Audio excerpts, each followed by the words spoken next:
आईना जो सच दिखाता है। रात काली थी।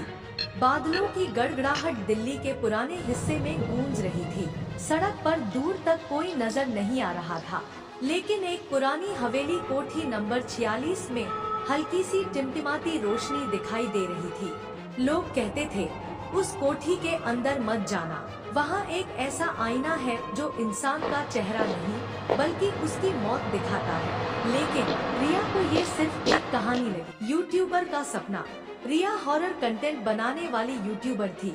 उसके चैनल पर 2 लाख सब्सक्राइबर थे और उसे हमेशा ऐसी जगहों की तलाश रहती थी जहां सच और झूठ का मिलन हो। उसके दोस्त करण ने मेल दिखाया, अगर हिम्मत है तो कोठी नंबर 46 में लगे आईने में देखो, तुम्हें असली हॉरर मिलेगा। रिया की आंखों में चमक आ गई। करण, यही तो हमें चाहिए। ये वीडियो चैनल को रातों रात ऊपर पहुंचा देगा। हवेली की दहलीज। दोनों रात 12 बजे कैमरा, ट्राइपॉड और टॉर्च लेकर कोठी पहुँचे। दरवाजा आधा टूटा हुआ था। जैसे ही उन्होंने कदम रखा, अंदर से ठंडी हवा का झोंका आया, मानो कोई अदृश्य हाथ उन्हें अंदर खींच रहा हो। पहला कमरा, आईनों की दुनिया। कोठी के अंदर हर दीवार पर बड़े बड़े आईने लगे थे, लेकिन इन आईनों में उनका सामान्य प्रतिबिंब नहीं दिख रहा था। रिया ने देखा, आईने में वो मुस्कुरा रही थी, जबकि असल में उसका चेहरा गंभीर था। करण बोला, रिया, ये आईने नॉर्मल नहीं है। पहला डरावना सीन। करण पास के आईने के सामने गया। आईने में उसका प्रतिबिंब गला पकड़कर तड़प रहा था। वो हंसते हुए बोला, ये तो एडिटिंग ट्रिक जैसी चीज लग रही है। लेकिन अगले ही पल उसके गले पर नीले निशान बनने लगे, जैसे कोई अदृश्य हाथ उसे दबा रहा हो। वो जमीन पर गिर पड़ा और हांफने लगा। रिया चीख उठी।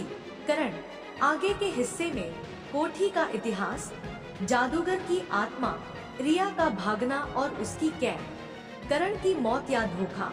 रिया कांपते हाथों से करण को उठाने की कोशिश करती है। उसके गले पर उभरे नीले निशान साफ दिख रहे थे। उसकी सांस अटक रही थी, आंखें लाल हो चुकी थी। रिया घबराकर बोली, करण, बोलो, कुछ बोलो। लेकिन करण की आंखें उलट गईं और अगले ही पल वो जमीन पर गिर पड़ा। कमरा खामोश हो गया। रिया की सांसें तेज हो गई। उसने पीछे वाले आईने की ओर देखा। आईने में करण खड़ा था, मुस्कुरा रहा था, जबकि असली करण उसके पैरों के पास बेजान पड़ा था। हवेली का अतीत। रिया की टॉर्च बार बार बंद हो रही थी। अचानक उसे कमरे के कोने में एक पुराना लकड़ी का बोर्ड दिखा।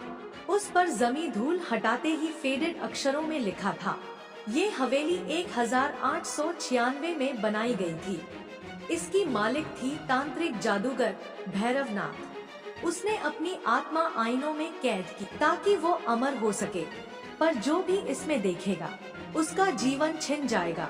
रिया की रीढ़ में सिहरन दौड़ गई। वो बुदबुदाई, तो ये कोई आम आईना नहीं, ये मौत का दरवाजा है। करण की परछाई। रिया भागने के लिए दरवाजे की ओर दौड़ी, लेकिन तभी आईने से करण की परछाई बाहर निकली। उसके चेहरे पर वही दोस्ताना मुस्कान थी, पर आंखें खाली थी। परछाई ने धीरे से कहा, रिया, तुम मुझे अकेला छोड़कर कहाँ जाओगी? रिया चीख उठी और कैमरा गिरा दिया। अब वो अकेली नहीं थी, करण की आत्मा जैसी परछाई उसका पीछा कर रही थी। बेसमेंट की ओर। हवेली के अंदर भागते भागते रिया बेसमेंट की सीढ़ियों तक पहुंच गई। वहां दीवारों पर लाल रंग से लिखी चेतावनी थी, इस आईने को मत छूना, जो इसमें देखेगा वो यहाँ से लौट नहीं पाएगा। वहीं एक टूटी हुई डायरी मिली। उसमें लिखा था, भैरवनाथ ने अपनी मौत से बचने के लिए आत्माओं को आईनों में कैद करना शुरू किया। अब वो हर नए इंसान को अपना शिकार बनाता है। रिया ने पढ़ते हुए कांपते स्वर में कहा, मतलब करण अब उसके कब्जे में है। अजीब कदमों की आहट। अचानक बेसमेंट में किसी के पैरों की आवाज गूंजी। रिया ने कैमरा उठाया और रोशनी उस दिशा में डाली। सीढ़ियों पर धीरे धीरे उतरते कदम, और फिर दिखा एक लंबा काला साया, जिसके चेहरे पर आईना चिपका हुआ था। उस आईने में रिया की तस्वीर नजर आ रही थी, लेकिन वो तस्वीर मरी हुई थी, जमीन पर खून से लथपथ। कैमरे की आखिरी रिकॉर्डिंग। रिया बुरी तरह कांपते हुए कैमरे से बोलने लगी, अगर कोई ये फुटेज पाए तो इस कोठी में मत आना। ये आईना सिर्फ आपकी मौत दिखाता है। अचानक कैमरा झटके से गिरा। फ्रेम में सिर्फ टूटा हुआ आईना नजर आया और उसमें रिया का चेहरा जो धीरे धीरे मुस्कुरा रहा था। हवेली में सन्नाटा। बेसमेंट की ठंडी हवा रिया की सांसें रोक रही थी। कैमरे की रोशनी अब भी हल्की हल्की चमक रही थी, लेकिन रिया के हाथ कांप रहे थे। हर कोने में आईनों के टुकड़े थे और हर टुकड़े में उसका अलग अलग रूप दिख रहा था। कहीं वह जल रही थी, कहीं लहूलुहान और कहीं मुस्कुरा रही थी जैसे मौत उसका खेल हो। भैरवनाथ की डायरी। बेसमेंट के कोने में एक लोहे का संदूक पड़ा था। रिया ने डरते डरते उसे खोला। उसमें एक फटी हुई डायरी और कुछ पुराने तांत्रिक सामान थे। डायरी में लिखा था, मेरा नाम भैरवनाथ है। मैं मौत से डरता नहीं, मैं मौत को कैद करना चाहता हूँ। मैंने एक ऐसा आईना बनाया है जिसमें इंसान अपनी मौत देखता है और जब वो देख लेता है उसकी आत्मा हमेशा के लिए मेरे कब्जे में आ जाती है। मैं अमर रहूंगा और दुनिया मेरे पैरों में होगी। रिया के हाथ कांप उठे।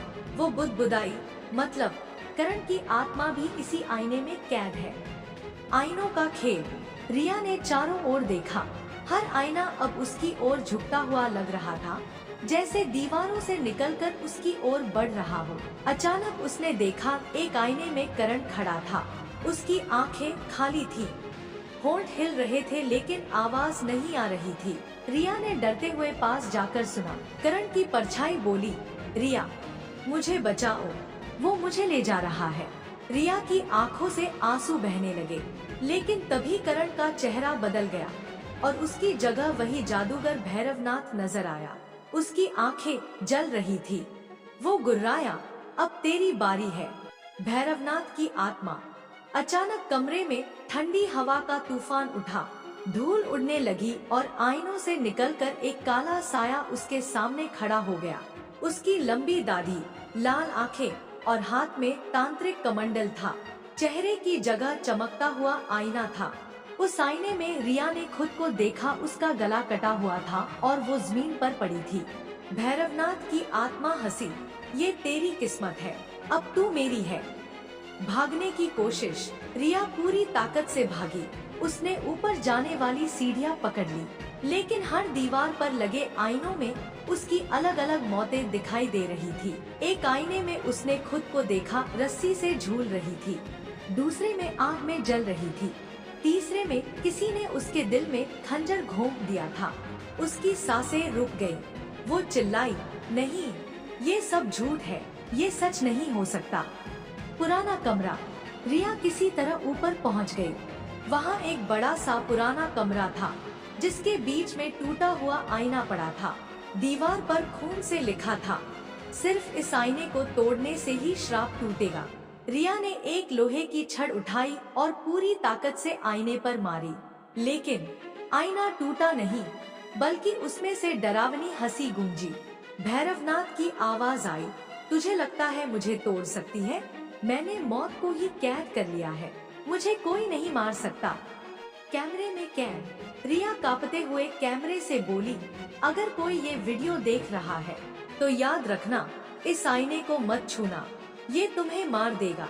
तभी कैमरा खुद ब खुद हवा में उठ गया और जोर से जमीन पर गिरा। फ्रेम काला हो गया। भागते कदम रिया बेसमेंट से निकलकर टूटी हवेली के अंधेरे गलियारों में भाग रही थी। उसकी सांसें तेज थी, पैर कांप रहे थे, लेकिन दिल कह रहा था, यहाँ से निकलना होगा, वरना सब खत्म। पीछे से आईनों में हजारों परछाइयाँ उसका पीछा कर रही थी। हर दीवार से आवाज गूंज रही थी, भाग ले। लेकिन मौत से कौन भागा है? गुप्त दरवाजा। अचानक हवेली की दीवार पर जर्जर पर्दे के पीछे उसे एक छोटा सा लकड़ी का दरवाजा दिखा। रिया ने पूरी ताकत लगाकर उसे खोला। दरवाजे के पार अंधेरी सीढ़ियां नीचे नहीं, बल्कि बाहर खेतों की ओर जाती थी। उसने राहत की सांस ली और भागते हुए बाहर निकल गई। लेकिन आसमान में चांद का चेहरा अजीब लग रहा था, मानो चांद भी एक बड़ा आईना बन गया हो और उसमें उसका मृत शरीर झलक रहा था।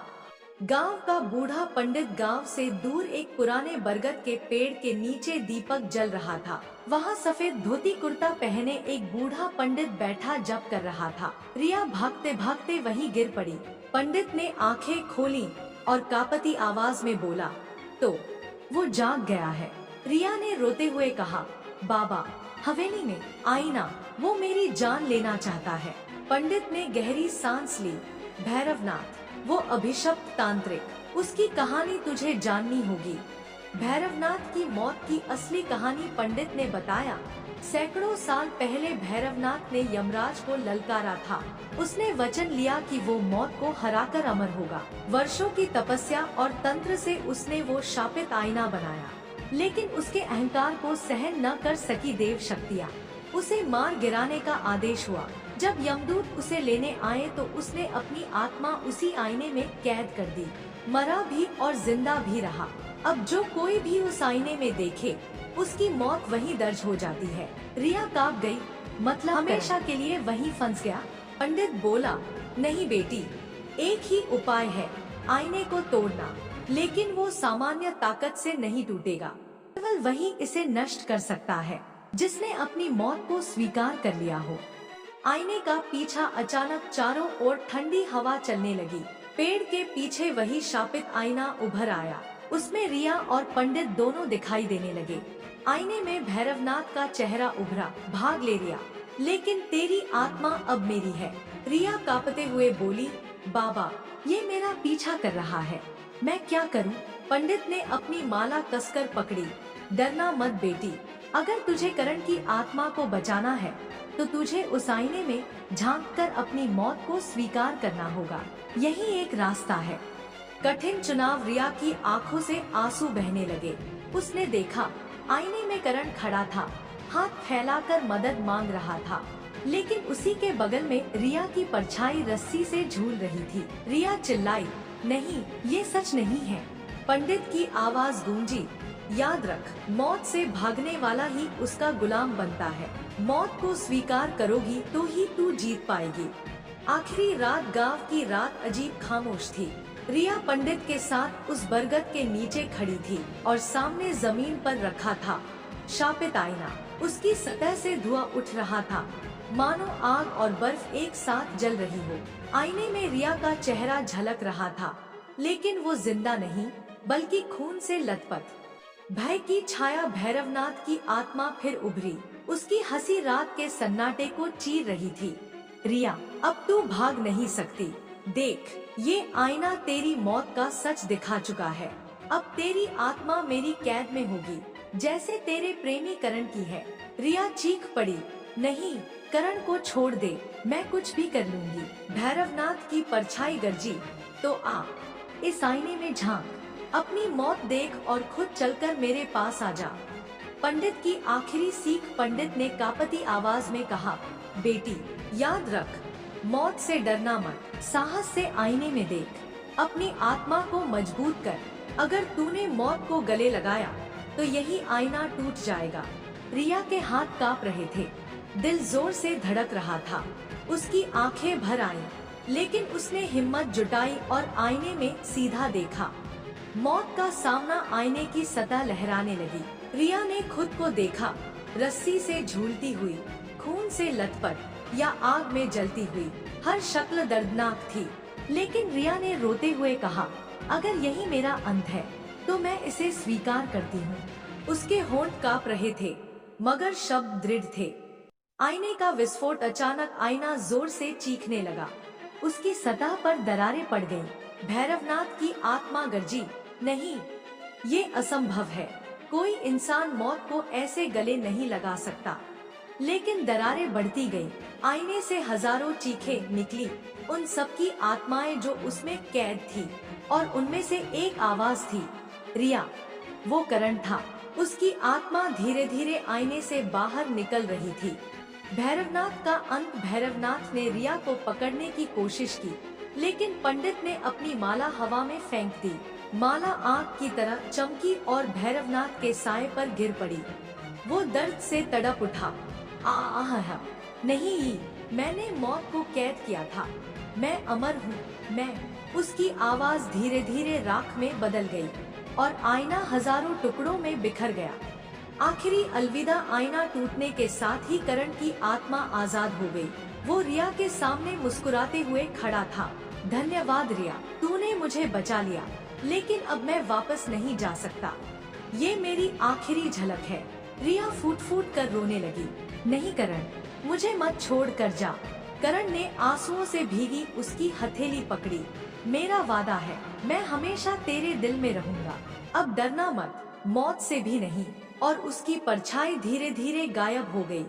हवेली का सन्नाटा सुबह की पहली किरण फूटी। हवेली अब वीरान खड़ी थी। सभी आईने टूट चुके थे। सन्नाटा था, लेकिन अब उसमें डर नहीं था। रिया थककर जमीन पर बैठ गई। उसकी आंखों में आंसू थे, लेकिन चेहरे पर संतोष था। उसने कैमरा उठाया और धीमे स्वर में बोली, अगर कोई ये वीडियो देख रहा है तो याद रखना, मौत से डरना नहीं, सच का सामना ही सबसे बड़ा अस्त्र है।